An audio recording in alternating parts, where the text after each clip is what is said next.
Hello everyone, I welcome you all to Divya Career. So students, today I will be starting with the AFM Module A Unit 2 which is Basic Accountancy Procedures. इसमें हम लोग accounting concepts and conventions के बारे में अच्छे से detailed वे में पढ़ेंगे। तो चैनल को जरूर से सब्सक्राइब करके बेल आइकन प्रेस कर दीजिए to get the timely notification of all the uploaded videos. साथ में जेआईबी रिलेटेड अपडेट्स के लिए टेलीग्राम ग्रुप ज्वाइन कर लीजिए। I have shared the link in our description box. Okay, so let's start with our today session. So इसमें हम लोग आज कंसेप्ट्स ऑफ अकाउंटेंसी और कन्वेंशंस ऑफ अकाउंटिंग पढ़ने वाले हैं। अकाउंटिंग कंसेप्ट्स क्या होते हैं? They are like the scientific rules which lead to same interpretation that helps in maintaining the continuity and the comparability of books of accounts. तो अगर देखिए इतनी सारी मल्टीपल कंपनीज ऑपरेट कर रही हैं, अगर सभी लोग अपने फाइनेंशियल स्टेटमेंट्स बनाने लगे यूजिंग डिफरेंट अकाउंटिंग कंसेप्ट्स या यूजिंग डिफरेंट कन्वेंशंस, तो उससे प्रॉब्लम हो सकती है। It will be very difficult for us to compare their books of account. Okay, तो इसीलिए एक कॉमन अकाउंटिंग कंसेप्ट्स होते हैं जो कि सभी बिजनेसेस ऑर्गेनाइजेशन को फॉलो करने रहते हैं। Okay, now it has been divided into two parts. One, the concepts that has to be followed at the recording stage and other at the reporting stage, जहाँ फाइनेंशियल स्टेटमेंट्स को report करना रहता है, present करना रहता है। सो recording stage में हमारे cost concept, money measurement, business entity, realization, dual aspect और हिस्टोरिकल रिकॉर्ड्स कॉन्सेप्ट आ जाते हैं। और रिपोर्टिंग में हमारे going concern, matching concept, accounting period concept, convention of conservatism and convention of full disclosure, convention of materiality, convention of consistency आते हैं। अब हम लोग ये सारे ही कंसेप्ट्स और कन्वेंशंस को अच्छे से एग्जांपल्स के थ्रू समझेंगे। सो फर्स्ट है हमारा कॉस्ट कॉन्सेप्ट। अब कॉस्ट कॉन्सेप्ट क्या कहता है? जो भी हम बिजनेस ट्रांजेक्शन्स होते हैं उनको जो भी बुक्स में रिकॉर्ड करते हैं that should be recorded at the cost price irrespective of the market price. For example, आपने कोई भी fix asset, plant and machinery purchase किया, तो उसको आप जिस प्राइस पे परचेज करते हो कॉस्ट प्राइस पे ही वो आपके बुक्स ऑफ अकाउंट्स में रहते हैं। ओवर द पीरियड आप उसको ऑफ कोर्स डेप्रिशिएट करते हो, ओके, एलोकेट करते हो ओवर इट्स यूजफुल लाइफ, और फिर वो धीरे धीरे करके खत्म हो जाता है, आपकी बुक से चला भी जाता है जब वो फुली डेप्रिशिएट हो जाता है। बट आप उसको डेली के बेसिस पे मार्केट में क्या उसकी प्राइस चल रही है उसके हिसाब से आप अपनी बुक्स में एडजस्ट नहीं करते हो। ओके, सो जो भी बिजनेस ट्रांजेक्शन करते हो that is recorded at the cost price irrespective of the market price, and all the monetary transactions are recorded at the historical cost. Historical cost जिस cost, जो cost हमने actual में incur करी थी जब हमने उस असेट को परचेज किया था। सो इस कॉन्सेप्ट का एप्लीकेशन कहाँ कहाँ होता है? पहला है in relation to fix assets which are kept at the cost of purchases and not their market value. तो कोई भी फिक्स असेट जब कंपनी परचेज करती है they are reflected in their balance sheet at the cost of purchases and not at the market value. Similarly, every transaction is recorded with the present value and not any future value. So present value क्या है उस transaction की, उसके हिसाब से record करी जाती है। अब फ्यूचर में उसकी कोई भी प्राइस हो सकती है, बट उसका कॉस्ट जैसे मैंने बताया डिप्रिशिएट करते हैं हम लोग ओवर द ईयर्स। बट हम लोग इसमें एस्टिमेशन अपना नहीं लगा सकते हैं कि भाई ये इतना, अगर लैंड भी है तो ये इतना अप्रिशिएट हो जाएगी या कोई स्पेसिफिक असेट इतना डेप्रिशिएट हो जाएगा। We do not prepare our financial statements on the basis of estimations. Unrealized gains are ignored. So अगर कुछ इन्वेस्टमेंट करा है, अगर हमने उसको सेल नहीं किया है, so they are in the nature of unrealized, so that will not be reflected in our statements. An item that has no cost is not taken into books. तो कोई भी चीज अगर आपको फ्री ऑफ कॉस्ट मिल गई, ठीक है, तो that will not be reflected in your accounting books. Cost concept means that meets all the three basic criteria of relevance, objectivity and feasibility. So relevance का क्या मतलब है? जो बिजनेस होता है उसको हम लोग क्या मान के चलते हैं? That it is a going concern. तभी हम लोग गोइंग कंसर्न का भी कॉन्सेप्ट पढ़ेंगे। सो हमने एक्चुअल में एसेट को क्यों परचेज करते हैं? क्योंकि हम उसको यूज करने वाले हैं फॉर प्रोड्यूसिंग अवर गुड्स, जिससे कंपनी को क्या होगी over the period of time revenue generate होगी, सेल्स करेगा वो। तो हम लोग इसीलिए कभी भी एसेट को क्या है लिक्विडेशन वैल्यू पे शो नहीं करते, क्योंकि हमारा एसेट्स को बेचना नहीं है, हमारा पर्पस ये नहीं कि उसको बेच के प्रॉफिट कमा दे। Okay, so it has the relevant criteria. Cost पे इसलिए दिखाते हैं क्योंकि हम लोग ये मान के चलते हैं कि जो भाई हमारा बिजनेस है वो गोइंग कंसर्न है। ओके, वो चलते रहेगा और असेट को भी हमें चलाए रखना है जब तक उसको यूज कर सकते हैं for the purpose of producing the goods out of it. Okay, then आपका दूसरा इसमें क्या आता है, it meets the criteria of objectivity which is based on reliability and verifiability. अब जो हिस्टोरिकल कॉस्ट होता है that is based on actual transaction जो आपने किया है। अगर आपने कोई फिक्स असेट परचेज किया है उसके अगेंस्ट में आपके पास सपोर्टेड इनवॉइसेस होता है, परचेज ऑर्डर्स होता है। ओके, सो उसको आप क्या कर सकते हो, वेरीफाई कर सकते हो, वो रिलायबल होती है वो फिगर्स जो अकाउंटिंग स्टेट फाइनेंशियल स्टेटमेंट में शो होती है। अगर आप डेली उसको मार्केट वैल्यू के हिसाब से रीवैल्यू करोगे, उसमें कुछ एस्टिमेशंस आपके इन्वॉल्व हो सकते हैं, कुछ तो उसमें पर्सनल बाइसेस आ जाते हैं, स्पेक्यूलेशन आ जाता है। तो हमेशा ही चाहा जाता है कि जो फाइनेंशियल स्टेटमेंट्स होते हैं they should be free from personal biases, okay, and subjective judgments. Okay, then feasibility, अब इसको कॉस्ट के बेसिस पे हर एक असेट को शो करना इजी होता है। उससे क्या होता है, आप सिंपली आपको प्रॉपरली पता चल पाता है, इन्वेस्टर्स को भी आपको भी, कि किस प्राइस पे उस असेट को परचेज किया गया था। फ्रीक्वेंट रीवैल्यूएशन जिससे ना करना पड़े, कंसिस्टेंसी बनी रहती है over the years. Okay, next हमारा कंसेप्ट है मनी मेजरमेंट कंसेप्ट। तो हर वो चीज, हर वो ट्रांजेक्शन जिसको कि हम मेजर कर सकते हैं इन टर्म्स ऑफ मनी, सिर्फ उसी को रिकॉर्ड किया जाता है। Anything which is not can not be measured in terms of money और which do not have the quantitative criteria, जिसमें सिर्फ क्वालिटेटिव एस्पेक्ट हो, that is not shown in our financial statements. So the transactions like production, sales, wages, they are all converted in terms of money and therefore they are shown in the financial statements. अब money measurement concept के क्या है, दो major limitations है। कौन से दो serial limitations है, पहला है देयर आर सेवरल फैक्ट्स दो which are vital to the business are not recorded in the books because they are not expressible in the money terms. तो पहला तो ये है कि कुछ ऐसी चीजें होती हैं जो इम्पोर्टेंट तो है, जैसे कि health of a CEO of the business, वो इम्पोर्टेंट है। अगर वो सीईओ की हेल्थ नहीं सही है तो वो डिसीजन सही से नहीं ले पाएगा और ऑपरेशंस हिंडर करेंगे। तो वो क्योंकि ऑपरेशंस को रन करने के लिए अच्छे से जरूरी है कि सीईओ स्वस्थ है, ओके, और मैनेज प्रॉपरली कर रहा है बिजनेस को। But because we can not measure the health of a CEO in terms of money, we do not take it into consideration. Second is we assume a stable or a constant value of a rupee and the subsequent changes in the purchasing power of money do not affect this amount. तो जो भी कोई भी asset भी even purchase कर रहे, कोई भी ट्रांजेक्शन जो हुआ है जिस प्राइस पे हुआ है, तो मतलब वो कैश भी इवन है तो वो कांस्टेंट वैल्यू पे ही शो होता है। ओके, इन्फ्लेशन की वजह से, डिफ्लेशन की वजह से which impact the purchasing power of money, it does not impact our transactions in our books. Okay, next हमारा कॉन्सेप्ट है business entity concept. Okay, so business entity concept क्या कहता है, it separates the entity of the proprietor from the business transaction. Business entity concept ये कहता है कि भाई जो हमारा बिजनेस है वो सेपरेट यूनिट है, distinct from its owners. Owners के कुछ जो अपने पर्सनल ट्रांजेक्शन है पहले तो वो इसमें शो नहीं होंगे हमारी बिजनेस की अकाउंटिंग बुक में।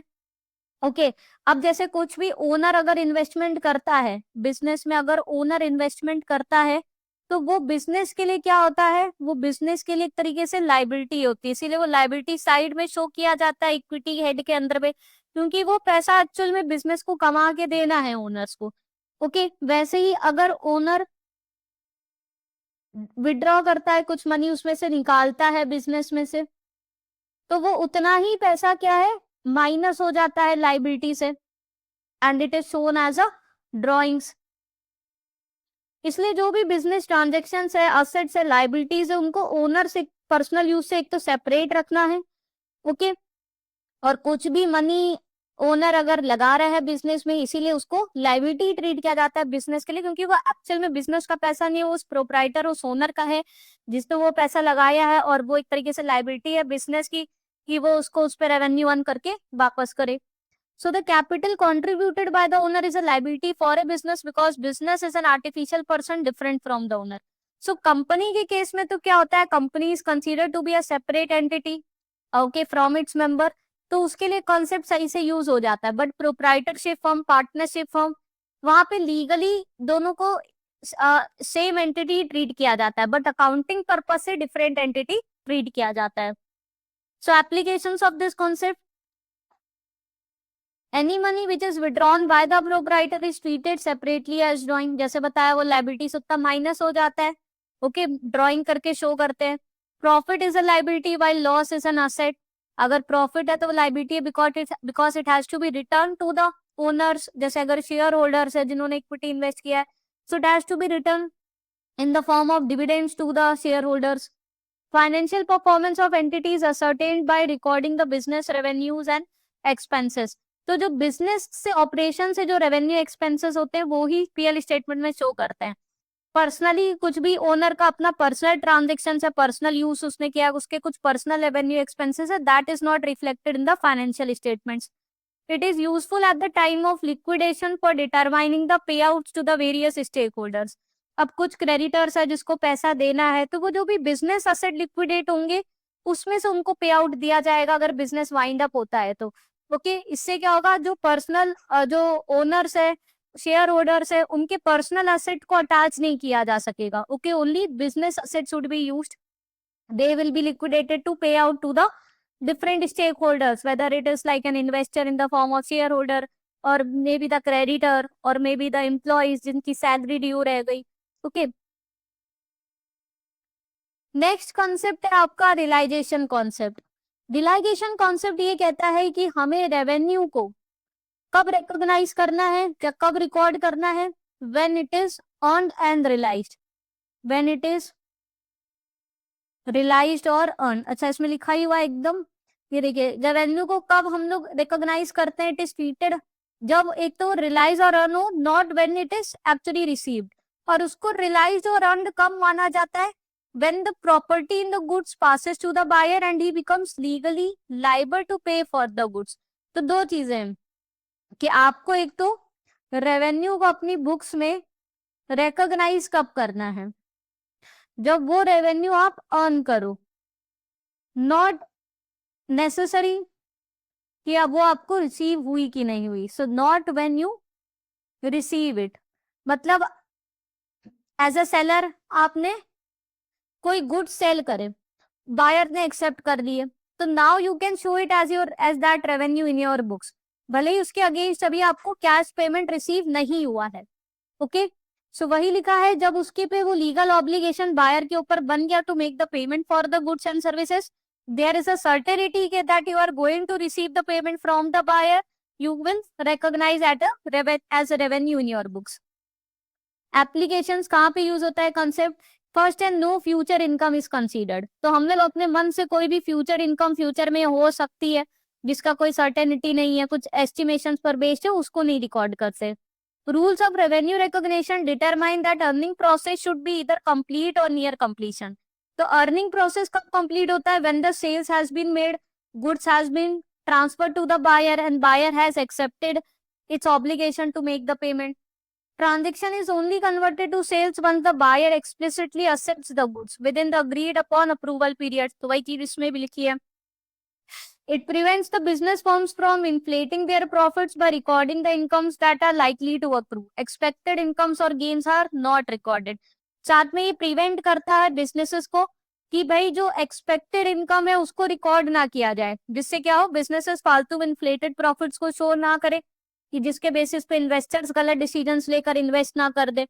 ओके, तो हमेशा ही जैसे कंजर्वेटिज्म का प्रिंसिपल होता है वो यहाँ पे भी फॉलो होता है। ओके, कि एक्सपेक्टेड इनकम्स गेन्स को रिकॉर्ड नहीं करना है, बट अगर एक्सपेक्टेड लॉसेस है तो उसके अगेंस्ट प्रोविजंस बना के रखना है ना। नेक्स्ट है आपका डुअल एस्पेक्ट कॉन्सेप्ट, जो ये कहता है कोई भी ट्रांजेक्शन जब होता है तो उसका two equal and opposite effect होता है, one is a debit and other is a credit. For example, purchasing the equipment for cash increases the asset account of equipment and decreases the another asset account for cash. तो अगर आपने कोई भी सामान purchase किया out of cash, okay, तो asset side एक तरफ वो इंक्रीज होगा, आपका वो असेट इंक्रीज हुआ, ओके, और कैश आपका चला गया, सो कैश क्रेडिट में दिखाया आपको। ओके, सो असेट आपका ओवरऑल असेट साइड पे कोई इम्पैक्ट नहीं पड़ा, बट एक अकाउंट आपका इंक्रीज हुआ और एक डिक्रीज हुआ। सिमिलरली आपने कुछ पैसा बोरो किया, ओके, तो अगर आपने कुछ पैसा बोरो किया तो आपके पास कैश आया, बट तो असेट में आप कैश दिखाओगे अब अगर आपने कुछ बोरो किया, बट साथ में वो लाइबिलिटी में भी एज ए बोरोइंग्स आ जाएगा, डेट आ जाएगा, क्योंकि वो लाइबिलिटी बन गई, वो कैश आपको वापस भी करना है। ओके, तो इसीलिए कोई भी ट्रांजेक्शन होता है तो उसका डबल इम्पैक्ट होता है, डेबिट साइड एक credit side. Accounting equation is asset is equal to capital plus liability. इसीलिए बैलेंस शीट क्या है, हमेशा ही उसका नाम ही होता है बैलेंस शीट। जो भी असेट साइड है it should equalize to the capital which is in the form of equity plus reserves plus the liability which may be the short term liability, long term liability, जो debts and borrowings होती है उसको equivalent होना चाहिए। Like sources of fund should equal to the utilization of funds. Next is your historical record concept. So historical record concept क्या कहता है, इन accounts usually past happenings are recorded. This is based on the assumption of realisation. It involves recording of business transactions that have taken place. तो आपने historically जो भी transaction किया, जब किया, ओके, उसका उस समय क्या हो जाता है, रिकॉर्ड कर दिया जाता है। तो जो ये उसी से मिलता जुलता है, जो कि कॉस्ट प्राइस पे जिसपे ट्रांजेक्शन किया था वो रिकॉर्ड हो जाता है, and it ignores any kind of subsequent market fluctuations. So business transactions are recorded as and when they take place, that is date wise. It leads to the preparation of historical record of all the transactions. Future transactions can hardly be identified and measured accurately. So future transactions हमें नहीं पता कि होंगे भी कि नहीं होंगे, कोई सर्टेनिटी तो है नहीं, तो एस्टिमेशंस पे बेस्ड होते हैं। ओके, प्रॉपरली उसको मेजर भी नहीं कर सकते उनकी value, so they are not recorded. Okay, so जो भी हमारी बैलेंस शीट होती है वो सब एक तरीके से पुराना जो आपने बिजनेस ट्रांजेक्शंस जब आप करते हो that is recorded in your books. Next है आपका going concern concept. Going concern concept किस पे बेस्ड है, where we assume the continuity of the business. Okay, तो अगर हम लोग बिजनेस खोला है, ओके, तो उसको चलाने के लिए खोला है, हमारा पर्पस ये तो है नहीं कि कोई असेट है उसको बेच दे, उससे शट डाउन कर दे बिजनेस को, नहीं, है ना।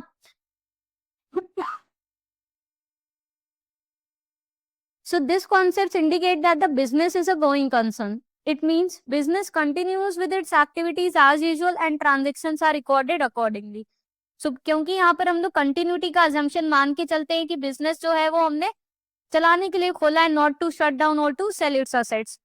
So its applications are fixed assets are valued at cost and not at market value. इसीलिए जो भी fixed assets वगैरह परचेज करते हैं उसको हमने देखा था, ये पहले भी पढ़ा था, कॉस्ट प्राइस पे शो करते हैं and we keep on depreciating it over its useful life, but we do not adjust it according to the market value, क्योंकि फिक्स असेट्स को यूज करते हैं for producing our goods, we do not purchase the fix asset to sell it, okay, at the market price. So depreciation is also provided based on total numbers of useful years of the asset. Balance of 1 year is carried forward to the next year. अब क्यों हम एक asset का balance अगले साल carry forward करते हैं, इसीलिए करते हैं क्योंकि हम ये मान के चलते हैं कि अगले साल भी हमारा बिजनेस चलने वाला है. Okay, reserves and provisions are created for future liability. Again हम ये मान के चल रहे हैं कि बिजनेस फ्यूचर में चलेगा, फ्यूचर में कुछ लॉस हो सकते हैं, उसके लिए नेसेसरी हमारे पास पहले से ही पैसा होना चाहिए रिजर्व में, तो रिजर्व्स और प्रोविजंस बना के चलते हैं. Deferred revenue expenditures are written off over a number of years. Deferred revenue expenditure जैसे कि आपने एडवर्टीजमेंट पे एक्सपेंसेस किया, अब वो एक साथ बड़ा एक्सपेंसेस होता है, अगर आप उसको उसी साल पूरा पूरा एज एन एक्सपेंडिचर शो कर दोगे पीएल स्टेटमेंट में तो फिर वो गलत फिगर शो कर सकता है, और उसका बेनिफिट क्या है, आपको ओवर द ईयर्स मिलने वाला है जो एडवर्टीजमेंट में पैसा खर्चा किया है. So that is why you write off over the number of years, because you are going to generate benefit out of it over a number of years. It helps investors as they assume the life of the business entity to be infinite. साथ में investors को भी properly वो financial statements को अच्छे से समझ पाते हैं, take the right decisions assuming that business is going to continue okay in the future. Next है आपका matching concept. This concept explains that we have to match the income of a certain period with the expenses of that period only. So जिस period में हमारे expenses इनकर हुए उसी accounting period में हमें उसको रिकॉर्ड कर देने रहते हैं जिस पीरियड में it helps to generate our revenue. For example, अगर कोई सेल्समैन है जिसने हमारे लिए कुछ सेल्स किया तो उसके लिए जो सेल्स कमीशन जो हमने भले ही उसको बाद में पे किया, but it should be recorded in the same time period in which he has helped us to generate the sales for the company. Okay. Similarly, all the adjustments regarding prepaid expenses, outstanding expenses are made in the finance accounts. So जैसे कि prepaid expenses जो आपने पहले से ही पे कर दिए for the future benefit, जैसे आपने prepaid इंश्योरेंस पे कर दिया, प्रीपेड आपने रेंट पे कर दिया, तो उसको आप क्या करते हो, उतना ही पीएल अकाउंट में अपने एक्सपेंसेस में रिड्यूस कर देते हो और साथ में वो आपके असेट साइड में शो हो जाता है। सिमिलरली आपका जो आउटस्टैंडिंग एक्सपेंसेस है, जो आपने इनकर तो हो गया बट आपने अभी तक पे नहीं किया है, जैसे कि सैलरी ड्यू, ठीक है, आपने अभी सैलरी ड्यू तो हो गई बट अभी पे नहीं करी है, या रेंट ड्यू, तो वो आप पीएल स्टेटमेंट में अगेन एक्सपेंसेस में ऐड कर देते हो और वो आपके बैलेंस शीट में लाइबिलिटी साइड में शो होते हैं। ओके, तो इस तरीके से आप एडजस्टमेंट्स करते हो प्रीपेड एक्सपेंसेस, आउटस्टैंडिंग एक्सपेंसेस का। इसका मेन रीजन क्या है इन एडजस्टमेंट्स को करने का, जिससे कि हम अपने एक्सपेंसेस को ओवर स्टेट ना करें और ना ही हम अपने प्रॉफिट्स को अंडर स्टेट करें। ओके, जिससे हम इसको करेक्टली रिकॉग्नाइज करें in the period in which they belong, irrespective की कैश एक्सचेंज हुआ है कि नहीं हुआ है, मतलब कैश हमने एक्चुअल में पे या रिसीव किया है कि नहीं किया, उससे मतलब नहीं है। Okay, we are going to record the revenue in the time we have earned, irrespective we have received it or not. Similarly, expenses have to be recorded when incurred, irrespective we have paid for it or not. And similarly, deferred revenue expenditure concept also arises due to this concept. Okay, deferred revenue जैसे आपको बताया, जो उस पे पहले भी देखा था, एडवर्टीजमेंट्स वगैरह पे खर्चा करना। ओके, नेक्स्ट है आपका accounting period concept. It is assumed that business will run for a long period, therefore account of each periods are recorded. Some firms adopt the calendar year and some other the financial year of the government. So देखिए, अब different companies है वो कुछ भी year adopt कर सकती है for recording their transactions account financial statements present करने के लिए। वैसे fiscal year use किया जाता है अप्रैल टू मार्च, कैलेंडर ईयर इसको हम लोग जनवरी टू दिसंबर कहते हैं। ओके, तो इसीलिए हम लोग ये मान के चलते हैं कि बिजनेस है वो लंबे समय के लिए चलने वाला है, फ्यूचर पीरियड्स के लिए भी, तो हर पीरियड का क्या है, हम लोग अकाउंट्स मेंटेन करते हैं। So this is all about the accounting concepts. अब हम लोग आते हैं अकाउंटिंग कन्वेंशंस पे। सो पहला कन्वेंशन है based on the convention of full disclosure, जिसमें ये कहता है कि जो कंपनीज है उनको अपना सारा मटेरियल इंफॉर्मेशन प्रेजेंट करना चाहिए फाइनेंशियल स्टेटमेंट्स में। ओके, जिससे कि इन्वेस्टर्स है, क्रेडिटर्स है, वो एक इन्फॉर्म डिसीजन ले सके और एक प्रॉपर ट्रांसपेरेंसी मेंटेन हो सके। So entries are made in such a way that they provide honestly all the information related to the activities of business, all the material information. अगर कोई non material facts है that is not required, that should be avoided. But now we have material information should be disclosed. Secret reserves should not be maintained. All the material information should be disclosed. जो भी reserves बना रहे that should be reflected in your financial statement. Balance sheet में दिखना चाहिए कि ये general reserve है, कैपिटल रिजर्व है, तो जो भी रिजर्व है it should B reflected in your statement. कोई सीक्रेट रिजर्व्स नहीं बना के रखने हैं। Indian Companies Act makes the provision for the disclosure of essential information in the accounts.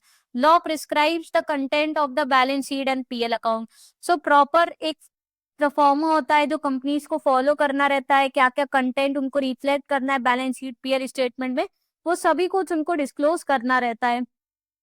The practice of appending the notes related to various facts or items that do not take place in the statements is in pursuance of convention of full disclosure.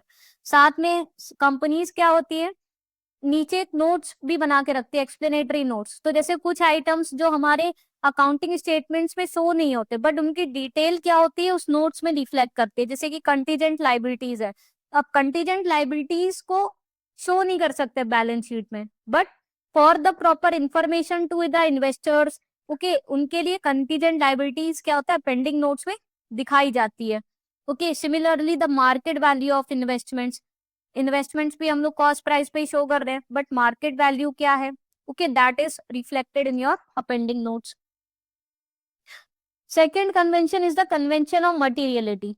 अब ये कहता है कि सिर्फ वो ही information जो कि significant है या जो इन्फ्लुएंस कर सकती है डिसीजंस को या इम्पोर्टेंट है, मतलब बिग इनफ है, that should be of a material nature, they should be included in financial statements. Okay कुछ इममटेरियल चीज, ओके बहुत ही स्मॉल वैल्यू की, इनसिग्निफिकेंट वैल्यू की, वो सब चीजें हमें को रिफ्लेक्ट करने की जरूरत नहीं है। जैसे अगर 5 रुपए का कुछ पेन खरीद लिया तो जरूरी नहीं है उसको भी शो किया जाए स्टेटमेंट में। Okay, so all the material information must be recorded. Now what is material depend upon the value of the item involved and the circumstances of the individual case of business. For example पैसा is not recorded separately, तो कोई चीज आपने 14 रुपए 2 पैसे की 20 पैसे की खरीदी तो 20 पैसा रिकॉर्ड करने की जरूरत नहीं है ना। Indian accounting standard 1 allows the entity need not present separately the items of dissimilar nature or function if they are material. साथ में उनको सेपरेटली भी कहीं मेंशन करने की जरूरत नहीं है अगर वो इमटेरियल नेचर के, बहुत ही छोटे वैल्यू के हैं। Okay, whether an item is material or not also depends upon the size of the business of a company. तो अगर भाई बहुत ही बड़ी कंपनी है एकदम, जो कि बिलियंस में उसका टर्नओवर है, तो वो हो सकता है छोटे छोटे थाउजेंड रुपीज के हर एक एक्सपेंसेस को ना शो करे। ओके, और वही जो छोटी कंपनी है, स्मॉल साइज कंपनी है जिसका टर्नओवर सिर्फ लाखों करोड़ों का ही है, तो वो ऑफ कोर्स थाउजेंड में भी कोई ट्रांजेक्शन होगा, they would reflect that in the statements. So what is material और not also depends upon how big is the company. Next हमारा कन्वेंशन है कन्वेंशन ऑफ कंजर्वेटिज्म। ओके, जो बहुत इंपॉर्टेंट है, जो यही कहता है कि while recording transaction all the possible losses must be taken into consideration while all the anticipated profits should be ignored. So company को हमेशा ही क्या है, पोटेंशियल गेन नहीं शो करने हैं, बट पोटेंशियल लॉसेस जो है वो एंटिसिपेट किया है उनको रिकॉर्ड करना है, उसके लिए नेसेसरी प्रोविजंस बना के रखने हैं। So this is based also called the principle of prudence. Applications like creating the provisions for doubtful debt. तो हम लोग कभी भी एक्सपेक्टेड गेन्स के लिए कुछ नहीं बना के रखते हैं, ओके, बट डाउटफुल डेट्स हो सकते हैं उसके लिए प्रोविजनिंग बना के रखते हैं। Similarly we value the stock in hand at the lower of the cost और market value. Again lower of the two value में इसको शो करते हैं इन्वेंट्री को खासकर, जिससे वो क्योंकि हमें अगेन क्या है, इन्फ्लेटेड प्रॉफिट्स फिनांस हो, एसेट्स है वो ओवर जिसमें उसके वैल्यू नहीं, उससे ज्यादा वैल्यू पे स्टेट ना हो। ओके, सिमिलरली कंटीजेंट लाइबिलिटीज है, उसके लिए नेसेसरी ऑब्लिगेशंस वो अराइज हो सकती है, तो उसको भी क्या नोट वगैरह में डाल के रखते हैं, उसको भी रिकॉग्नाइज करते हैं। Okay,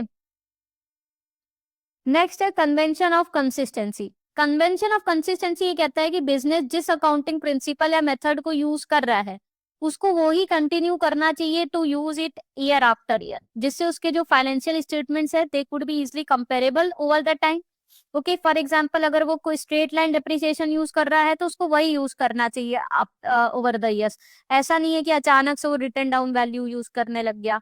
Okay, so if a method is selected for the recording or reporting purpose, it must be regularly followed in future also. Whenever it is necessary to change, the impact of such a change should be disclosed separately. कई बार होता है जैसे हमने देखा था कि change कर भी सकती है companies, okay, when it is a statutory requirement और where the disclosures would be made in a more proper manner. तो अगर वो चेंज करती है तो वो प्रॉपरली उनको डिस्क्लोज करना है कि क्यों चेंज किया है और उसका क्या मेजर फाइनेंशियल इम्पैक्ट पड़ सकता है। For example if the straight line method is one chosen for depreciation then it should be followed in the future also. If it is change in the future then the impact of also must be shown in the account. तो अगर कोई भी depreciation का method change कर रही है उसका क्या ओवरऑल फाइनेंशियल इम्पैक्ट पड़ेगा, that should also be properly disclosed by the companies. So students, इसके साथ हमारा यूनिट 2 आज खत्म होता है, जिसमें हमने बहुत ही अच्छे से अकाउंटिंग कंसेप्ट्स एंड कन्वेंशंस को कवर किया। अगर आपको यूजफुल और इन्फॉर्मेटिव लगा हो सेशन तो जरूर से लाइक करके चैनल को जरूर से सब्सक्राइब करके बेल आइकन प्रेस कर दीजिए to get the timely notification of all the uploaded videos and to stay updated with all the GIB related information, do join our Telegram group. I have shared the link in the description box. See you in the next session. Thank you.